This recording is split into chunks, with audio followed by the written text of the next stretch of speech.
أهلا وسهلا بجميع طلاب الصف السادس الابتدائي. أهلا وسهلا بحبايبي في كل مكان. أنا مس يمنى وهديكم مادة العلوم. مين فاكر يا شطار خدنا ايه في مادة العلوم الحصص اللي فاتت؟ خدنا يا مس المفهوم الأول الخلية كنظام، وعرفنا في الدرس الأول إن الخلية دي هي أصغر وحدة بنائية موجودة بداخل جسمنا. صح، برافو. وعرفنا كمان يا مس إن جسم الإنسان ده بيعتبر نظام بيتكون من الخلية، والخلية بتتكون من أنسجة، والأنسجة بتتكون من أعضاء، والأعضاء من أجهزة، والأجهزة بتكون لي جسم الكائن الحي. وعرفنا مين أساسا اللي أطلق مصطلح الخلية، وعرفنا اللي عندنا خلايا كبيرة وخلايا صغيرة وخلايا صغيرة جدا. والنهاردة موعدنا بقى نعرف من الخلايا الصغيرة الخلية النباتية. هندرس جزء من العضيات اللي موجودة بداخلها، مش هندرس كل العضيات النهاردة، هندرس جزء منها، والحصص الجاية هنكمل باقي العضيات اللي موجودة جواها. وعرفنا ان هي من الخلايا الصغيرة اللي بتراوح القطر بتاعها من 5/1000 ل1/10 مليمتر. يلا كده نرسم مع بعض يا شطار الخلية النباتية. ده كده هنرسم اهو الخلية النباتية مع بعض. ده كده يا جماعة اللي أنا برسمه ده، قلنا إن الخلية النباتية هي الوحيدة اللي بتتميز عن باقي الخلايا الحيوانية إن هي عندها جدار خلوي. يبقى أول حاجة ده الجدار الخلوي. هيجي سؤال ويقولك إن الجدار الخلوي ده ليه بيعمل إيه للنبات؟ بيعطيها الشكل الثابت، بيكون لها شكل محدد، بتكون مدعمة الجدار الخلوي دي بمادة اسمها مادة السليلوز. يبقى أول معلومة خدنا اللي احنا رسمنا مع بعض بره الجدار الخلوي. الجدار الخلوي ده بيبقى جواه مادة اسمها السليلوز، بتكون مادة السليلوز. تاني حاجة هنرسم جواها كده غشاء اسمه غشاء الخلية. ده اسمه ايه يا شطار؟ غشاء الخلية. وعرفنا ان غشاء الخلية ده يا مس يوجد في الخلية النباتية والخلية الحيوانية، يوجد في الاتنين. بعد كده هنرسم جوه هنا كده نقط نقط نقط نقط نقط نقط نقط. ايه يا ترى النقاط دي؟ هنعرف دلوقتي. وايه يا مس اللي انت بترسميه ده كمان؟ هنعرف برضو دلوقتي.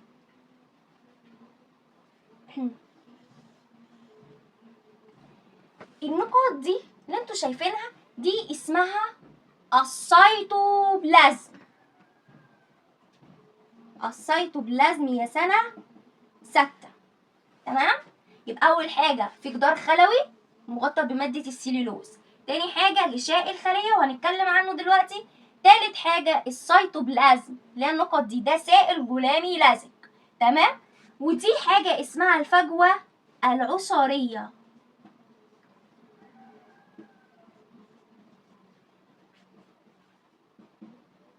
وهيبقى عندنا هنا مكون تاني اسمه الميتوكوندريا.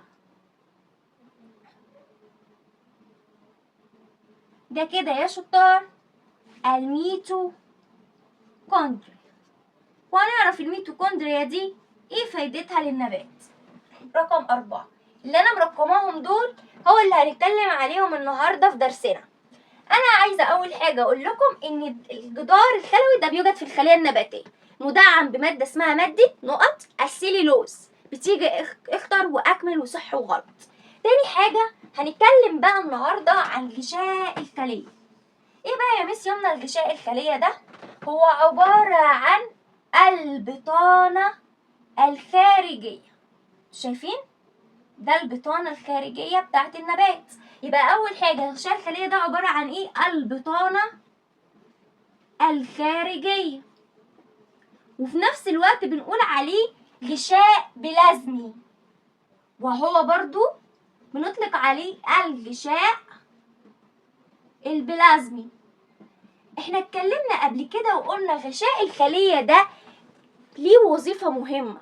مش غشاء البلازمي ده يا شطار اللي كان بيعمل، برافو، كان بيعمل التوازن على جانبي الخلية، كان بيسمح بدخول المية وخروجها، يعني بيسمح بدخول المواد وخروج المواد. يبقى غشاء الخلية ده مش أول مرة نعرف أو نسمع عنه، احنا قلنا في الحصص اللي فاتت إن غشاء الخلية ده هو اللي بيسمح بدخول وخروج المواد.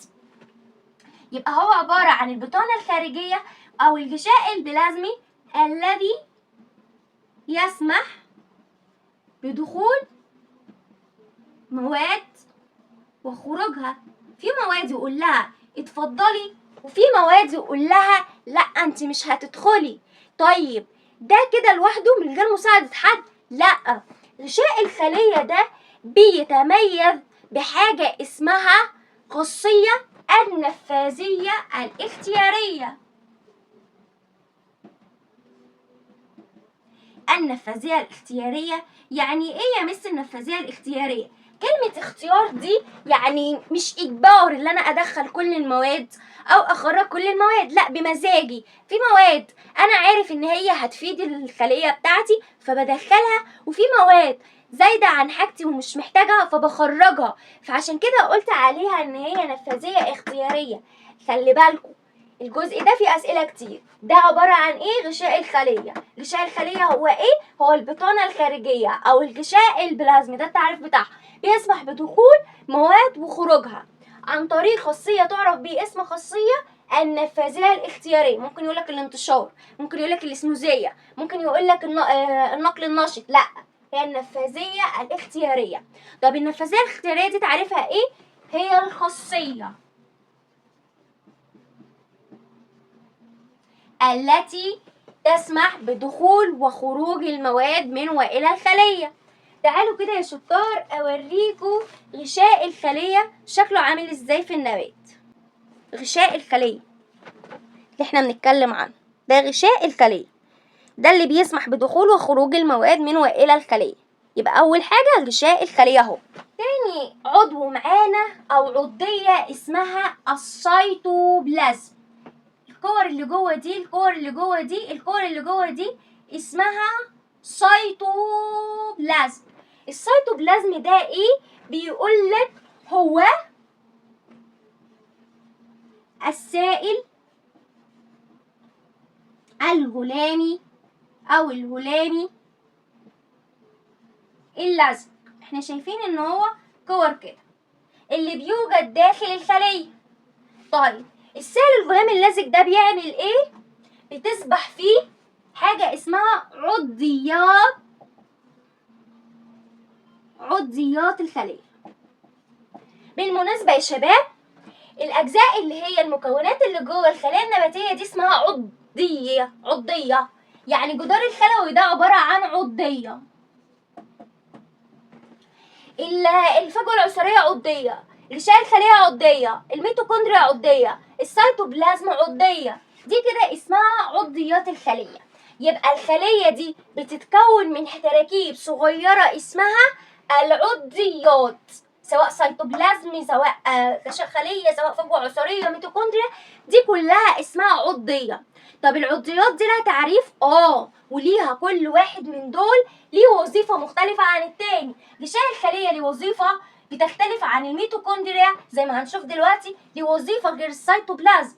احنا قلنا غشاء الخلية ان هو شكله غير شكل السيتوبلازم، وكمان وظيفته غير وظيفة السيتوبلازم.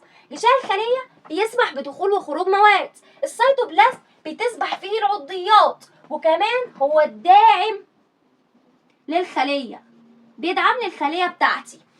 يبقى كل واحد من دول ليه وظيفة مختلفة عن التاني. يبقى إذن تعريف العضية هي عبارة عن إيه؟ عبارة عن تراكيب خاصة ليها وظائف محددة. التراكيب الخاصة دي بتوجد داخل الخلية زي ما احنا شايفين، الميتوكوندريا جوه، السيتوبلازم جوه، الفجوة العصارية جوه. يبقى العضية دي تعريفها إيه؟ هي تراكيب خاصة توجد داخل ليها وظيفة معينة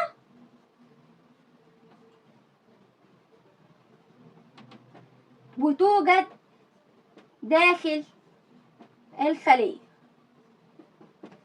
تمام يا شباب؟ يبقى عرفنا ايه هي العضية، وعرفنا ايه هو العضيات اللي احنا هندرسها النهارده. غشاء خلية، سيتوبلازم، وجدار خلوي عرفنا ان هو بيتكون من مادة اسمها مادة السليلوز. طيب هنيجي ل تالت مكون معانا وهي الميتوكوندريا. يا ترى ايه هي الميتوكوندريا بتاعتنا؟ الميتوكوندريا دي يا شباب هي اللي بتدي الطاقة للخلية، هي مركز الطاقة في الخلية. يعني ايه يا مس؟ يعني انا مش النبات بيبقى محتاج طاقة عشان ان هو يقدر هو يعمل العمليات الحيوية؟ اللي بيوفر له الطاقة دي عضية اسمها الميتوكوندريا. يبقى الميتوكوندريا دي مالها؟ دي العضية دي بتوفر الطاقة. طب هتوفر لي الطاقة ده ازاي؟ من الطعام.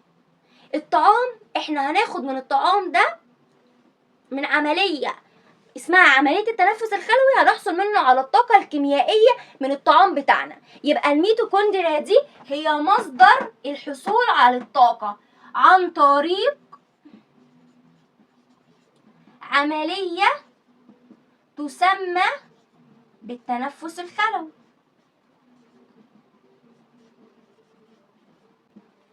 يبقى عرفنا الميتوكوندريا دي ايه؟ هي مصدر الطاقة اللي بتحصل عليها الخلية من خلال الطعام، بتحصل على الطاقة الكيميائية بتاعتها من خلال الطعام بعملية اسمها التنفس الخلوي. طب يا ترى بقى ايه التنفس الخلوي ده؟ هو التنفس الخلوي ده عبارة عن الأكسجين اللي موجود في الخلية عشان نحصل على الطاقة الكيميائية اللي موجودة في الطعام. تمام؟ يبقى أنا عندي الميتوكوندريا هي إيه؟ مصدر الطاقة. نراجع مع بعض، خدنا مع بعض إيه؟ أول حاجة رسمنا مع بعض جدار الخلوي، عرفنا إن هو بيتكون مادة السيليلوز.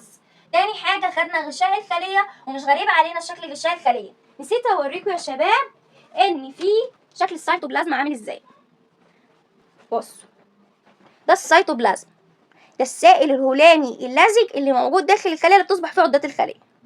وده شكل يا شباب الميتوكوندريا اللي هي مصدر الحصول على الطاقة للنبات، هي مصدر الطاقة بتاع النبات عن طريق عملية قلنا عملية التنفس الخلوي، اللي هي بنستخدم الأكسجين بتاعنا علشان نحصل على الطاقة الكيميائية اللي موجودة في الطعام. ده شكل الميتوكوندريا.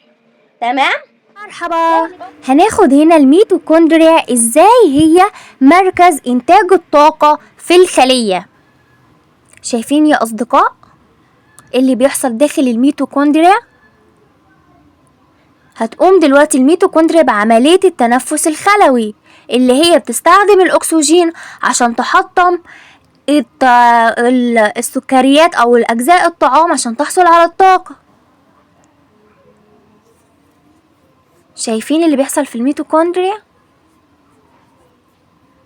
اهي بيحدث تنفس خلوي في الميتوكوندريا، عشان كده الميتوكوندريا هي بيت الوقود، يعني هي مركز الطاقة في الخلية. بيقولك عملية التنفس اهي هي عملية خلوية، هيقوم الأكسجين يحطم المواد السكرية اللي هو الغذاء علشان ينتج الطاقة بتاعته عشان يتمم العملية الحيوية اللي في جسم الخلية. شايفين؟ سبحان الله. إلى اللقاء. مكون معانا النهارده يا سنة 6 وهي النواة. ومش أول مرة نسمع عن النواة دي. النواة دي برضو عضية وبتوجد داخل ايه؟ الخلية.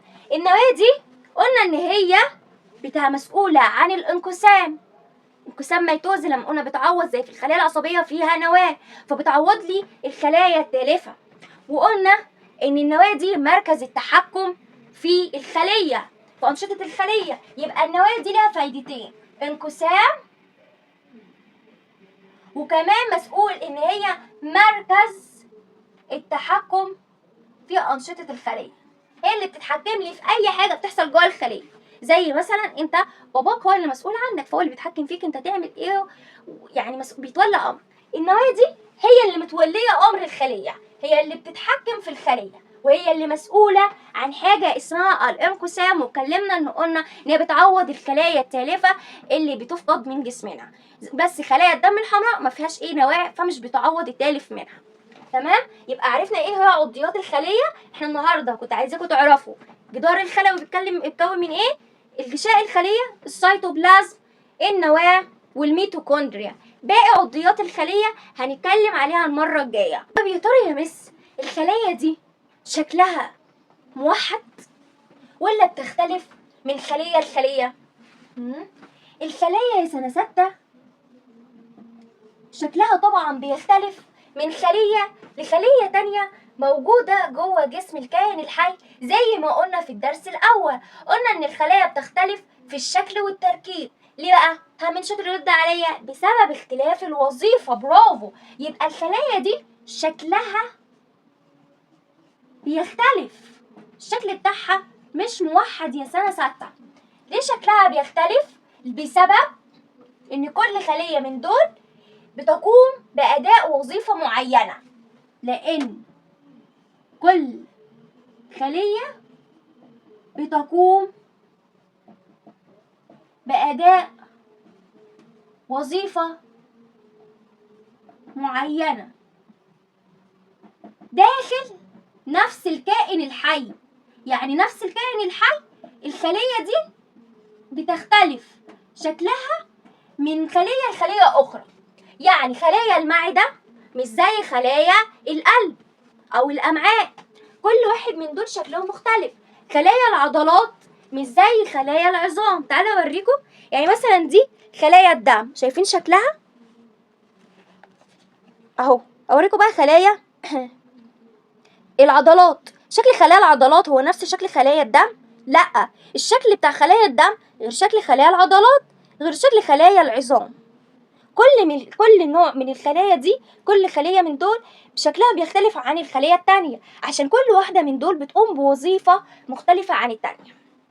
ده سؤال بيجي مهم قوي يا سنة 6، إن الخلية شكل الخلية عضلات بيختلف عن شكل خلية العظام. علل، لأن خلية العضلات بتقوم بأداء وظيفة معينة بتختلف عن خلايا العظام. هنقول برضو خلايا البناء الضوئي بتقوم بوظائف غير الخلايا بتاعة الدم وخلايا العضلات وخلايا العظام. كل خلية شكلها مختلف عشان الوظيفة بتاعتها مختلفة. يا ترى بقى يا سنة 6 جسم الكائن الحي ده بيصنف في كام مستوى؟ يعني ايه يا مس؟ احنا قلنا ان جسم الكائن الحي او الجسم بيعتبر نظام بيتكون من حاجة اسمها، اول حاجة عندنا الخلية، بعد الخلية عندنا حاجة اسمها نسيج، وبعد النسيج عندنا حاجة اسمها الأعضاء، وبعد الأعضاء عندنا حاجة اسمها الأجهزة. والأجهزة دي بتكون لي آخر حاجة وهي الكائن الحي. يبقى أنا عندي المستويات بتاعت نظام جسم الإنسان بيتكون من كام مستوى؟ أدي 1 الخلية، 2 النسيج، 3 الأعضاء، 4 أجهزة، 5 كائن حي. يبقى بتصنف في 5 مستويات. هيجي سؤال ويقول لك نقط، يصنف جسم الكائن الحي أو ينظم جسم الكائن الحي في كام مستوى؟ 5 مستويات. وبتبدأ من الحاجة الصغيرة اللي هي من البسيط، الصغير ده اسمه ايه؟ البسيط، إلى الحاجة الكبيرة اللي هو الكائن الحي المعقد. يبقى في 5 مستويات من ايه لايه؟ من البسيط للمعقد. طيب انا لو مشيت كده من الخلية للكائن الحي يبقى من بسيط إلى معقد. لو أنا مشيت من كائن الحي للخلية يبقى من المعقد للبسيط. نخلي بالنا، تمام؟ يبقى أنا لو ماشي من الخلية لكائن حي أصغر حاجة لأكبر حاجة، بسيط لمعقد. مشيت من أكبر حاجة لأصغر حاجة يبقى من معقد إلى البسيط. دلوقتي هنعرف بقى كل واحد من دول هو إيه. هنعرف هو عبارة عن إيه. الخلية الخلية دي احنا زهقنا من كتر ما احنا قلنا ان هي اصغر وحدة بنائية لجسم الكائن الحي، ودي مش جديدة علينا. طيب النسيج ده عبارة عن ايه؟ مش النسيج ده اتكون من الخلايا، خلية مع خلية مع خلية متشابهة، خلية متشابهة مع خلية متشابهة مع خلية متشابهة، كونت لي حاجة اسمها نسيج. يبقى النسيج ده عبارة عن ايه؟ مجموعة من الخلايا المتشابهة في الشكل والوظيفة. يبقى ده عبارة عن مجموعة من ايه؟ من الخلايا. يبقى النسيج عبارة عن مجموعة من الخلايا. طب نسيج مع نسيج مع نسيج كون لي حاجة اسمها أعضاء. يبقى الأعضاء دي عبارة عن ايه؟ مجموعة من الأنسجة اللي هتقوم لي بوظيفة معينة لأداء وظيفة معينة. كل عضو قلنا في جسم الكائن الحي بيقوم بوظيفة معينة. المعدة غير خلايا المريء، الأعضاء غير المريء، وظيفة المريء أو عضو المريء غير الفم غير الأمعاء. كل ده بيختلف العضو بتاعه عشان النسيج بتاعه بيختلف من عضو لعضو علشان هو بيقوم لي بوظيفة معينة. ومجموعة من الأعضاء عضو، يعني المعدة مع المريء مع البلعوم مع الفم، ده كده بيكون لي حاجة اسمها الجهاز الهضمي. يبقى هي عبارة عن مجموعة من الأعضاء. يبقى الأجهزة دي عبارة عن مجموعة من الأعضاء المترابطة مع بعض. طب والكائن الحي عبارة عن مجموعة من الأجهزة. يبقى تاني كده يا سنة 6 مع بعض، الخلية هي عبارة عن ايه؟ أصغر وحدة بنائية موجودة في جسم الكائن الحي، ودي عرفناها المرة اللي فاتت أساسا من أول حصة. الخلية بتتكون مجموعة من الأنسجة، الأنسجة دي بتتكون مجموعة من الخلايا، والنسيج ده بيكون لي الأعضاء. يبقى الأعضاء بتكون لي مجموعة من الأنسجة، والأجهزة بتتكون مجموعة من الأعضاء، والكائن الحي بيتكون مجموعة من الأجهزة. وعرفنا إن هي بتصنف في 5 مستويات من البسيط للمعقد. وده بس كده اللي احنا عايزاكم تعرفوه في المستويات اللي بينظم فيها جسم الكائن الحي. وهو يا سنة 6 ده مجسم اهو بيوضح لكم ان الخلية اهي اصغر وحدة بنائية بتكون الخلية، بيكون لي النسيج، والنسيج بيكون لي عضو، يعني ده عضو المعدة، وعضو المعدة ده عضو مع عضو مع عضو زي المريء مع المعدة مع البلعوم كون لي أجهزة اللي هو الجهاز الهضمي، والجهاز الهضمي مع الجهاز الدوري مع الجهاز التنفسي مع الجهاز البولي كون لي جسم الكائن الحي. ده كده المستويات اللي بينظم فيها الكائن الحي من البسيط من أول الخلية للكائن الحي. ده كده المستويات اللي بينظم فيها الكائن الحي من البسيط من أول الخلية للكائن الحي. ده كده من البسيط للمعقد. لو هي من الكائن الحي للخلية يبقى من المعقد للبسيط. مرحبا. هناخد يا أصدقاء في الصورة اللي قدامنا دي إن الفرق بين مجسم النبات ومجسم الإنسان. في كلتا الحالتين إن المستويات بتاعة التركيب بتاعة الإنسان أو النبات الاتنين بتتكون من 5 مستويات، بتبتدي من الخلية وبتنتهي بالكائن الحي. أول حاجة معانا الخلية، سواء الإنسان بتبقى خلية حيوانية أو لما جسم النبات خلية نباتية، ودي هي وحدة البناء والوظيفة في الجسم الكائن الحي، وأصغر وحدة بنائية موجودة في الجسم الكائن الحي. والخلية دي بتكون لي حاجة اسمها النسيج. النسيج سواء في الإنسان أو النبات هي مجموعة من الخلايا المتشابهة في الشكل والوظيفة. ولكن مثلا نعطي مثال لمجسم الإنسان، نسيج من القلب. القلب بتاعنا ده بيكون من الأنسجة، والنبات مثال عليها نسيج البشرة أو القشرة اللي براها. طيب والأنسجة دي بتكون لي الأعضاء. يبقى العضو مجموعة من الأنسجة المترابطة مع بعض عشان تقوم بوظيفة معينة. نسيج القلب مع نسيج قلب مع نسيج قلب هيكون لي عضو وهو عضو القلب ده في الإنسان. لكن نسيج بشرة مع نسيج بشرة أو نسيج قشرة مع نسيج قشرة في النبات هيكون لي ورقة النبات. ده العضو بتاع النبات الورقة، والعضو بتاع الإنسان القلب. طب عضو مع عضو مع عضو هيكون لي أجهزة. يبقى الجهاز هو عبارة عن مجموعة من الأعضاء بتعمل معا. مثال في أجهزة لجسم الإنسان زي الجهاز الدوري، والنبات كان مثال عليها المجموع الخضري. يبقى الجهاز في جسم النبات كان مثال عليه المجموع الخضري. وإلى اللقاء يا أصدقاء. سؤال بيقول لي هل تعد الخلية نظام؟ الخلية يا سنة 6 بتعد نظام. ليه؟ هنقول نعم تعد الخلية نظام. ليه بقى؟ الخلية دي بتتكون من ايه؟ اللي هي الخلايا النباتية بالأخص بتتكون من ايه؟ حاجة اسمها عضيات. يبقى الخلية هنقول بتعد نظام لأن أول حاجة بتتكون الخلية من عضيات. عضيات دي زي مثلا ما خدنا النواة، خدنا السيتوبلازم، خدنا الميتوكوندريا، كل دي عضية تعمل كل عضية دي بطريقة مختلفة عن العضية التانية.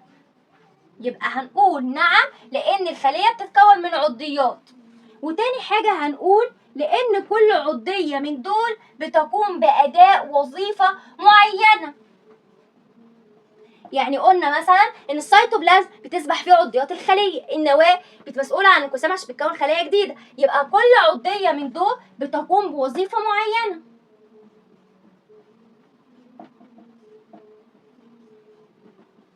بأداة وظيفة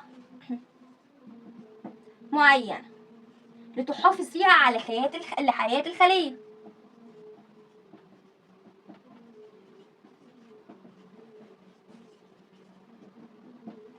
تالت حاجة معانا هنقول تالت سبب هنعلم وهنقول إن الخلية دي كل خلية متخصصة إن هي تقوم لي بأداء وظيفة معينة. قلنا خلايا العضلات بتقوم بوظيفة مختلفة عن خلايا العظام، غير خلايا الدم الحمراء وغير خلايا العملية اللي هي المسؤولة عن قيام عملية البناء الضوئي. يبقى كمان كل خلية من دول متخصصة في أداء وظيفة معينة. لما يجي يقول لك هل تعد الخلية نظام؟ نعم. ليه؟ لأن الخلية دي تتكون من عضيات اللي هي التراكيب الصغيرة اللي موجودة داخل الخلية. كل عضية بتقوم بوظيفة معينة بتحافظ فيها على حياة الخلية. الخلية نفسها كل خلية بتقوم بأداء وظيفة معينة يا سنة 6. وده كان السؤال بتاع هل تعد الخلية نظام مع التعليم. السؤال ده برضو مهم. السؤال التاني وبيقول لي هل العضو بيختلف عن العضية؟ العضو اللي هو زي مثلا المعدة بتختلف عن العضية اللي بتوجد داخل النواة، اللي بتوجد داخل الخلية النباتية زي النواة. هل العضو بيختلف عن العضية؟ ده بيختلف عن ده؟ نعم ده بيختلف عن ده. ليه؟ العضو ده عبارة عن ايه؟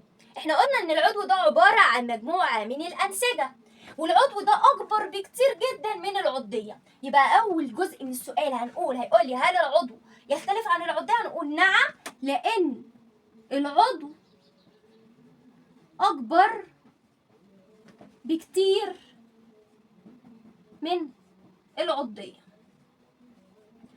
طب ليه بقى؟ ليه ده أكبر من ده؟ ليه؟ وليه بيختلفوا عن بعض؟ لأن العضو ده بيتكون مجموعة من الأنسجة.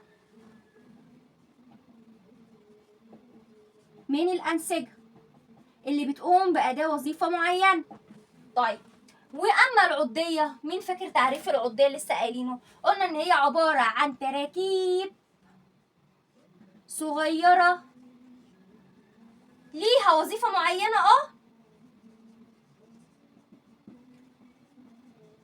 وتوجد داخل الخلية. يبقى العضو بيختلف عن العضية. العضو ده حاجة كبيرة، لكن العضية دي حاجة صغيرة كده موجودة داخل الخلية. لكن العضو ده بيتكون مجموعة من الأنسجة المتشابهة اللي بتقوم لي بأداء وظيفة معينة. وبس كده يا سنة 5 يا سنة 6. ده كان الدرس بتاعنا النهارده. الدرس بتاعنا كان سهل وبسيط قوي. احنا خدنا ان الخلايا النباتيه فيها كام، خدنا ايه تعريف العضيات، عرفنا في كذا عضيه موجوده جوه الخلايا النباتيه، وعرفنا كل عضيه من دول وظيفتها ايه وبتعمل ايه للخلايا النباتيه. وعرفنا ان جسم الكائن الحي بيتكون بينظم في 5 مستويات، من بدايه من البسيط للمعقد، من الخليه للكائن الحي. وعرفنا كل واحد منهم تعريفهم ايه وبس كده. واتمنى يكون ان الدرس سهل وبسيط عليكم وتكونوا استفدتوا من الفيديو. وما تنسوش تعملوا لي لايك وتشاركوا الفيديو ده مع اصحابكم عشان تستفيدوا، وتعملوا لي سبسكرايب في القناه. واللي وصل لنهايه الفيديو انا بحبكم جدا و I love you، والى اللقاء.